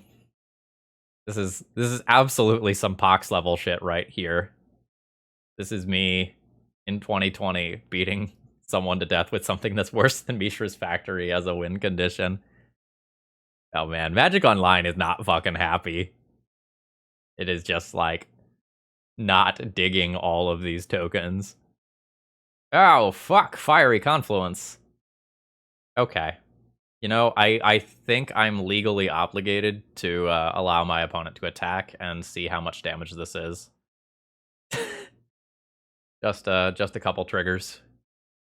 No blocks. No blocks. Some of that have first strike? Oh, Fury has double strike. That's what it is. All right, so I missed 1 point of damage, and I probably cost myself a turn or two in terms of stability, but I wasn't going to win that long term. Chalice of the Void on 0 on the play has some real text. I'm not the biggest fan of like both Chalice and Trinisphere. I, in fact, might board out a Trinisphere for a Caracas just to have another land. A little awkward in that like sometimes like you don't want extra lands because like you want to be emptying your hand for Ensnaring Bridge, but you know, gotta do what you gotta do. Okay. Turn 1 3-ball? Turn 1 3-ball, turn 2 Urza Saga. Work towards Ophiomancer Smokestack as the game goes longer. It's okay. I also could just like start on Urza Saga and just try to beat my opponent via constructs, but shutting off the initial like Moxen can be kind of important. Like if they keep a hand where their red mana source is a Moxen, I just get like a Time Walk effect. But this gives them more time to find a Blood Moon to make my Urza Sagas worse. So like, there's that too. We'll see how it goes. The hands where they just have like Ancient Tomb, Spirit Guide, Rabble Master, like those sorts of hands are really scary. Whereas these ones aren't. I wish I had a black mana to play Ophiomancer right now. But you can't have it all. Please, no Moon. Moon destroying this Urza Saga is so good right now. Don't do it. I think if I get to search with this Urza Saga and get Shadow Spear, I just win the game. Oh, wow. They have to Chrome Mox, imprinting a Fury. Oh, God. That Wasteland is clutch. That'll be taking out Ancient Tomb here. Absolutely. Goodbye, Ancient Tomb. Hello, Urza Saga Construct tokens into Equip Swing. And put this upkeep stop back now. This is also going to be the world's longest league, just by the way. It's been like an hour per round. Ooh, opponent made it back to 4 mana. Ooh. Alright. So. Okay. Opponent can play a Blood Moon this turn, but doesn't have the mana for it, unless they have like double Spirit Guide. You don't have First Strike or anything. I can make a 3/3 token here and like block and trade with this in combat, but I don't think I actually want to do that. I think the other things that I'm doing with Urza Saga just matter too much more. Alright, there's a 3/3, which is about to become a 4/4 when I activate this. Alright, there we go. 4/4. Now I'll lose Urza's Saga to, I think, pick up just Shadow Spear. My Mox is a little awkward here because it's black mana, which is good. But it's hard to cast under my Trinisphere.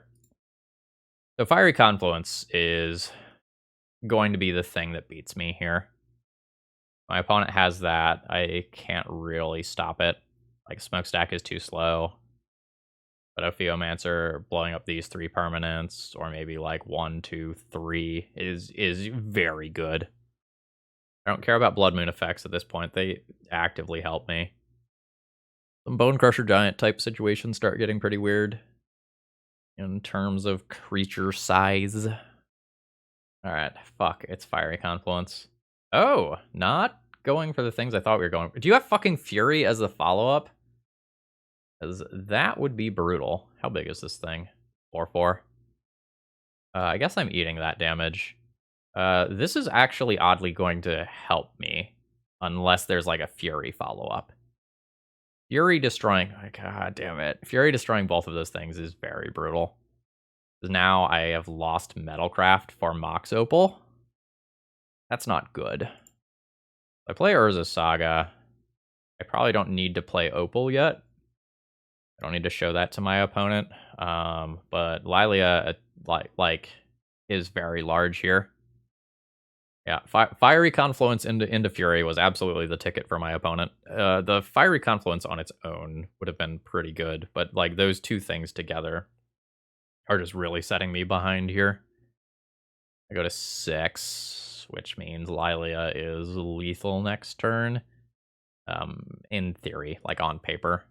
That's probably not actually going to be true. Den of the Bugbear is also a concern. Okay. The opponent did have that in their deck. Yeah, and that triggers Lilia too. Gross. I think that's all she wrote. Well, I can live one more turn. I think Ophiomancer is better than Urza Saga token activation.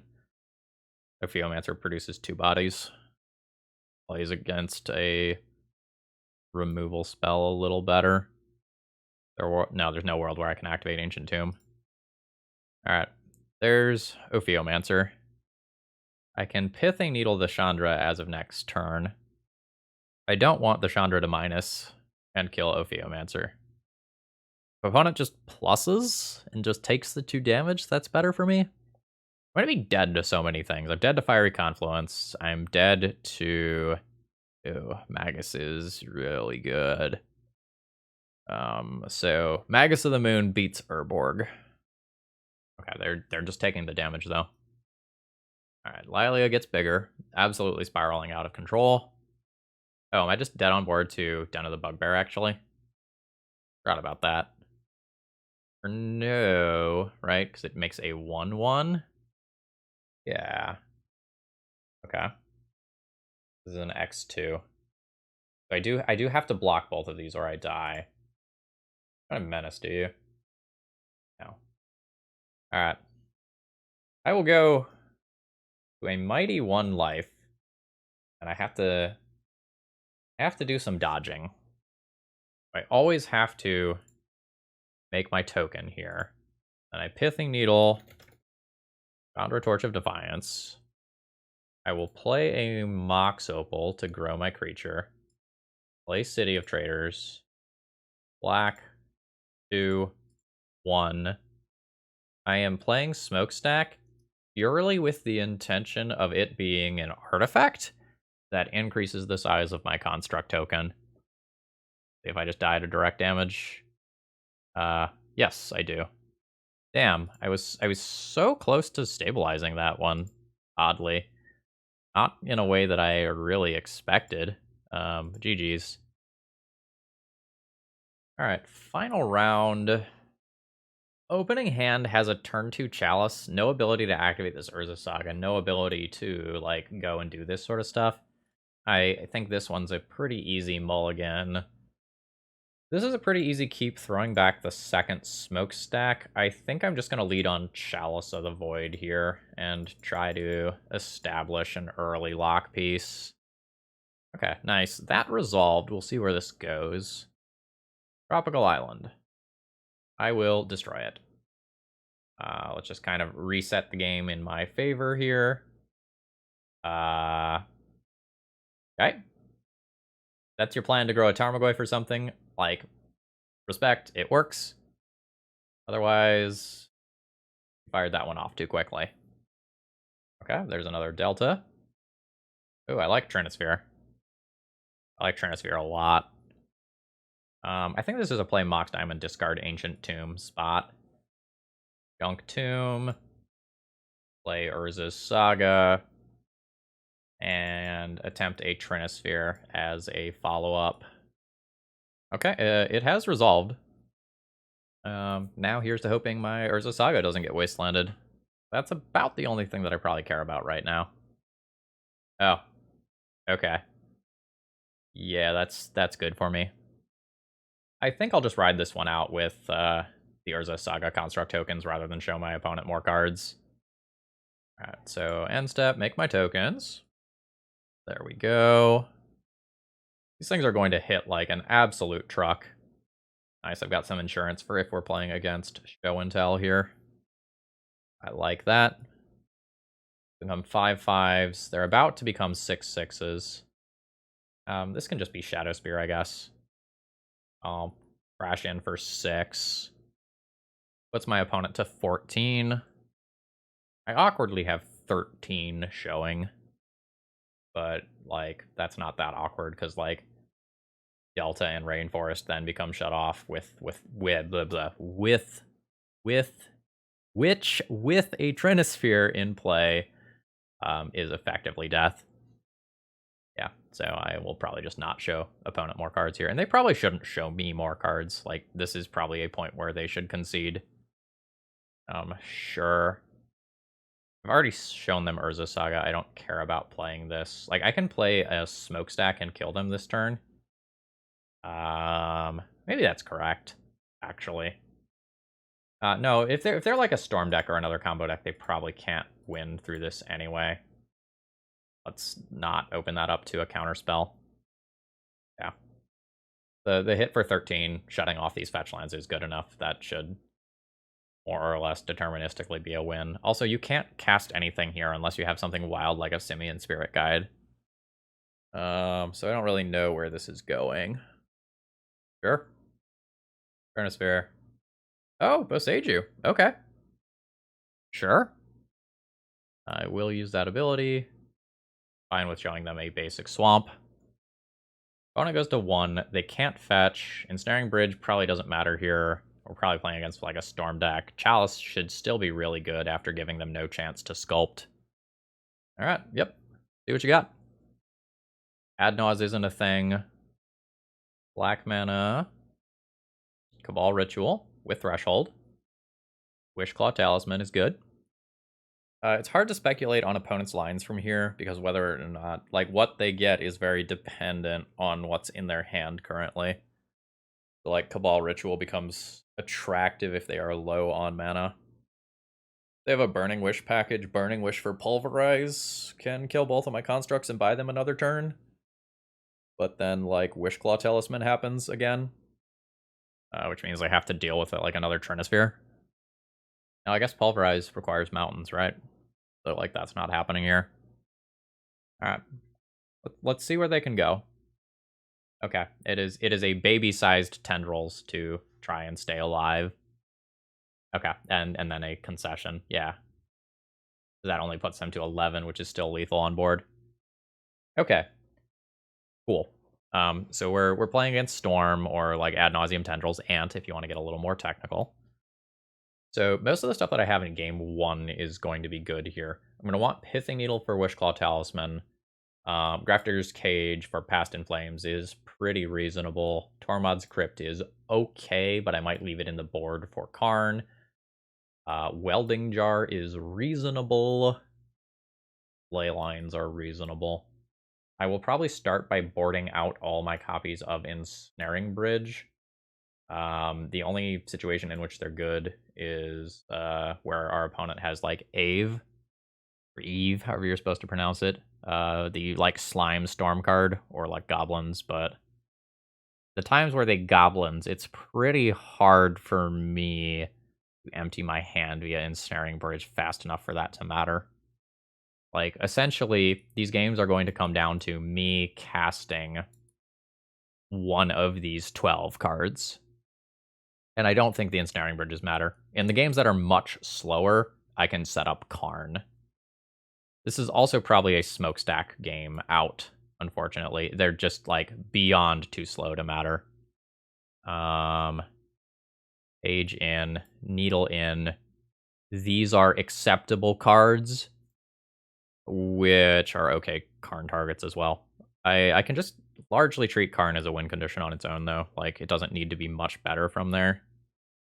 I think I'm okay with these as is. I think I like Karn being able to get Graveyard Hate, and Karn being able to get protection for my Trinispheres and such. So this is an interesting hand. On turn 1, it's a Chalice on 0 plus a Grafdigger's Cage. So I shut off the graveyard and I shut off artifact mana. It becomes a little weird if my opponent preemptively plays out artifact mana. But I think I keep this because I'm pretty resilient versus a single Duress or Thoughtseize effect. And lands greatly improve this hand. There are some worlds where my opponent just like ponders and passes. Okay. Well, never mind. We don't need to talk about this worlds anymore. No, I'll finish the thought. there's some worlds where my opponent like fetches a non-basic land there, and then I have to think about whether or not I just wasteland. So, weird spot here. My opponent did not play out any artifact mana, which seems to indicate they don't have artifact mana, meaning Chalice on 0 is kind of a medium play. But I'm not really in a situation to Chalice on 1 until next turn. So I am always doing this. The question is, do I Chalice on 0 on top of that, or do I Chalice on 1 next turn, cutting off 2 of the cards in my hand? That's tough. I think I'm still going to Chalice on 0. Like, the artifact count definitely matters for Urza Saga. And there's worlds where, like, my opponent just, like, levels themselves, right? Yeah, and, like, this is the other reason to just play out the Chalice ahead of time, is, like, to make sure it doesn't get taken by discard. I want more lock pieces than what is currently available to me. Like, this is fine. And I will start going the Urza Saga route, just absolutely. I need to kill my opponent before they do something cool. And I've kind of cut off pieces of doing something cool, but I haven't fully cut off doing cool things yet. Like, I wouldn't even say I have a soft lock on this game. Like, I would say that I have inconvenienced my opponent. Sure. Yeah. This is an interesting brainstorm to me. Like, if my opponent is close to going off, I think that's fine. But otherwise, I think this game drags on long enough that you can wait on that brainstorm for a time when you can better clear it. Yep. So we're chilling. And this will just be land pass with the intention of making an Urza's Saga construct token at my opponent's end step. A relatively large token at that. See if my opponent has something sweet like end of turn Hurkyl's Recall into going off. They don't have that many cards, though. Okay, there is a fetch. I think this has to get a non-basic, too. It does. Abrupt Decay on the Chalice on 0. Resolves. Do I Wasteland them? Wasteland doesn't stop Cabal Ritual into Ad Nauseam. I think I think blocking my opponent here is better than blowing up their land. It's real close. But, like, my opponent is light on resources, and I think I just want to take advantage of that fact. And I'm about to have more interaction anyway. I'm about to get Pithing Needle. Oh, holy fuck. Yeah. No construct here. No construct here. I think I'm gonna Wasteland this Bayou in response and see what color my opponent floats. I assume it's green. Or don't float mana. That's horrifying. Alright. Pithing Needle with Wishclaw Talisman. There we go. Make a land drop. 3 mana Trinisphere. This bashes in for 6 damage. And now this is real hate, right? Like, now my opponent has 2 lands in play while I have Trinisphere. I have a 6/6 that kills them in turn 2. In 2 turns, yeah. Okay. Cool. And we put up a 2/3 finish with Smokestacks. Overall thoughts on the deck list. Smokestack isn't playable in Legacy, but, like, we knew that going into the league, right? Like, Smokestack is a 4 mana card in a world of much more aggressive threats. And if you compare this to other cards that see play in the format at CMC4, they have a much more immediate impact on the game, right? Like Jace the Mind Sculptor, Chandra Torch of Defiance. And it's hard to come up with too many more 4-drops beyond that, right? Like, many of the 4-drops other than that are things like Leyline of the Void that, like, get cheated in, or they are things that attempt to win the game the turn they come down, like Helm of Obedience. And Smokestack doesn't do that. So this is a deck that requires a lot of things to line up in the right order. I will say this went better than it did last time around, I think. Ophiomancer was pretty reasonable. Like, the Death Touch Snakes were okay. The setup that it did in, like, providing a sack outlet for Smokestack was theoretically good, but more generally, just, like, having something that produced those extra bodies was reasonable. I don't think I have too much else to say. Like, this is another old archetype that kind of has been classed out, and you can kind of like try to hold it together by playing Urza's Saga, which is the case for a lot of things that I play on this channel, right? Like, if not for the Urza sagas, I think we would have had a much harder uphill battle in a lot of these rounds. Yeah, I did like the Sudden Edicts out of the sideboard, although again, with the black cards, like there is the very real chance of those getting stuck in your hand for Ensnaring Bridge, so like it's not perfect. All right, I think that's all I have to say. Have a great rest of the day, folks. I hope you enjoyed. If you did, please click the like button on the way out. It helps out a lot. Have a great rest of the day. See ya.